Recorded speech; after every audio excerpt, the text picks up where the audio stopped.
Everybody, it's Michael Griswold, and today is No Shave Tuesday, which is why I have this scruffy, mountain-looking beard. However, I do have some great coconut lip balm because I'm in Colorado, and you got to keep your lips from getting chapped out here. In this video, I'm going to share with you something special, something that will help you in your conflicts in your relationships. I put together a course called Conflict Resolution Crazy Glue, and I got an email from a subscriber, a customer, with a question that was unclear for her. In the course, I'll give you a sneak peek, one of the videos is all about the two most powerful words that you can use in a conflict. And they're not, I'm sorry. The two most powerful words you can use in a conflict are, you're right. The reason is because you're right is what everybody wants when we're fighting. When we're fighting, we just want to be right. And so this customer has a question about what do you do when the thing that you're fighting over is foundational? How can you say you're right? How can you validate the other person and at the same time not compromise or acquiesce yourself? What if the conflict is over something very serious? How you're going to raise your children, whether you want children, whether you think you should move, all of those types of things. So in this video, I'm going to share with you just that. And as a result, you'll get a sneak peek into the Conflict Resolution Crazy Glue, and if you'd like, click on the link below, you can get your own copy of it. So here's the deal. When we're in conflict, the thing that we want most is to be told that we're right.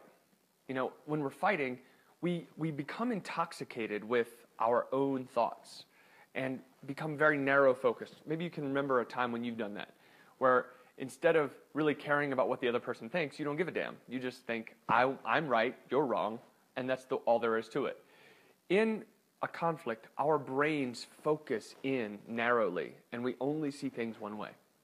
By saying you're right, we remove the threat to the other person and allow them to see wider.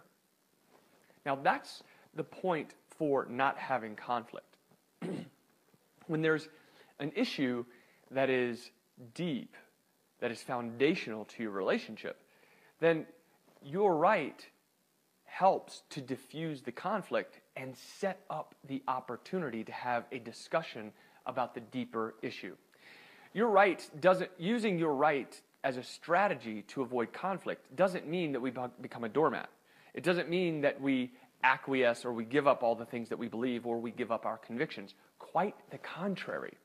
By saying you're right, by validating the other person's experience, by validating the other person's thoughts, we get to stand our ground even firmer. Because here's what happens. In a fight, we're not really ever talking about the issue. Have you ever gotten into a fight where you think, what are we even fighting about? Well, in that situation, it's not the issue that you're fighting over. We're fighting over territory. We're fighting over wanting to be right. By giving the other person the opportunity to be right, you remove that as the obstacle and allow a real discussion to flow. So it might go like this. Maybe the conversation is about whether you want to have children. And the guy says, I don't want to have children because they compromise my freedom. And you might say, you know what, you're right. I can see where you're coming from. And then, now that you've validated them, now you can get that off the table and have a discussion about it. Now, it's not a matter of who's right or who's wrong. It's a matter of what's important to me and what's important to you. And that way, by removing the you're right, by getting that off the table, you can have a conversation that is intended to understand each other, not to fight with each other.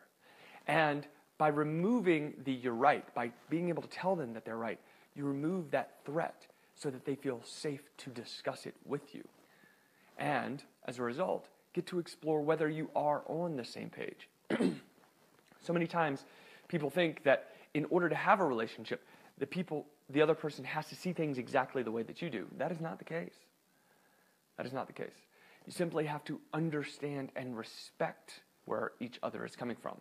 When you do that, then you give the opportunity for a deep love. Because you can see that instead of it being just the surface of who's right and who's wrong, we get rid of that and understand what motivates how you feel. Why is freedom important to that guy? And is there a way for freedom to be preserved and for you to have children? Is there a way for both parties to win? By getting rid of the "you're right" question, figuring out who's right and who's wrong, you remove that element so that you can go deeper. So, I'd love to hear your questions. This is a knotty issue for a lot of people. Knotty, as in K-N-O, as in a rope knotty, not as in naughty, although I guess it could be that as well.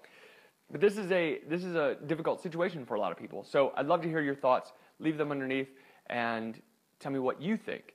And for you, my friend who I made this for, send me an email and let me know if this clears things up for you, or if you have more questions, I'd be happy to answer it. And I understand where you're coming from and understand the frustration.